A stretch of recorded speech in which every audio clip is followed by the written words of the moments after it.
Welcome to Cat Scratch Kitchen. I'm Terry, and today we're diving into a mouth-watering recipe that's perfect for those lazy summer days.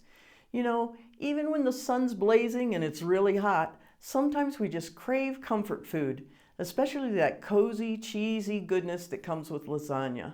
That's where our trusty Instant Pot or electric pressure cooker comes to the rescue.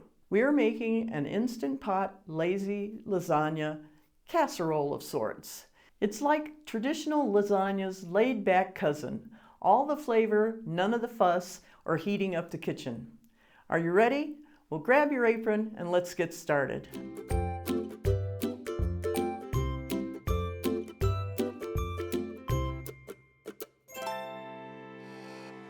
We're going to start out with our Instant Pot, and we're going to set it to saute and start. And then once it's warmed up, I've let this warm up already, I'm going to add 1 pound of ground beef. And we're just going to saute that. You hear the sizzle already. And to this, we're going to add a half a teaspoon of garlic powder and a tablespoon of Italian seasoning. Cook it in here on saute until it's no longer pink. Now, our burger is all cooked, no longer pink. There's not very much grease left in it. If there is, you can either take it out and drain it, or you can use just a folded up paper towel, a pair of tongs, and just do like that to soak it up. Now, first I'm going to check and make sure that nothing's stuck to the bottom. There's not any big chunks of meat or anything stuck to the bottom that's going to give us a burn notice. I'm just going to spread it out fairly flat. And now I'm going to take it off of saute. I'm going to add about 12 ounces of uncooked bow tie pasta.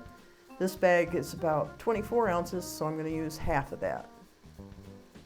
Now I'm just going to spread it out so it's all over the meat. Now I'm going to pour 2 cups of beef broth over the pasta. And this is just water and beef bouillon that I've made here. And I'm not going to stir it, but I'm just going to press down so that I can get my pasta partially submerged, if not all submerged. In fact, I'm going to add just a little bit more beef broth to bring it up just to the top of that pasta. Now I'm going to use a 26-ounce jar or can of spaghetti sauce, pasta sauce, and just pour that right over the top.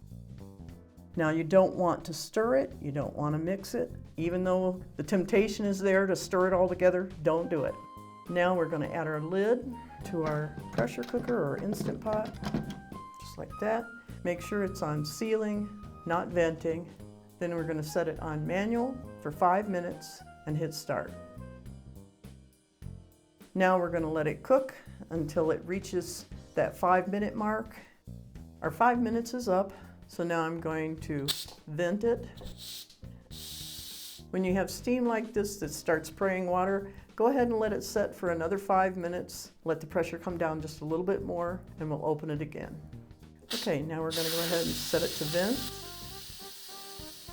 Once the pin drops, then we can go ahead and open it. Be sure and point it away from you when you start to lift the lid so you don't get steam burn. Now we're going to add 3/4 cup of shredded mozzarella and a half a cup of sour cream. Now this is sour cream that I made in the Instant Pot a couple of days ago. I'll put a link in the description if you want to know how to do that. Now you can finally stir your lasagna. Once the sour cream and the mozzarella has melted, we'll be ready to serve it up. Get it ready anyway. Everything's melted. I'm going to add the shredded Parmesan on top. You can also dress it up with a little bit of fresh basil if you want. I'm going to stir that Parmesan in just a little bit. And there you have it. You're ready for dinner, and it's only been maybe 20 minutes tops. Thank you for joining me today. As we wrap up this cooking adventure, I want to emphasize how the Instant Pot or electric pressure cooker can be your secret weapon all year long. Today, not only did it save us time, but the best part, we're still enjoying that classic comfort food we all crave, and all without breaking a sweat. Don't forget to hit that like button if you enjoyed this recipe and subscribe for more taste bud adventures. If you've already subscribed, thanks so much for your support for our channel. As always, the recipe is just below the like button, as well as a link so that you can print it out. Until next time, have fun in the kitchen.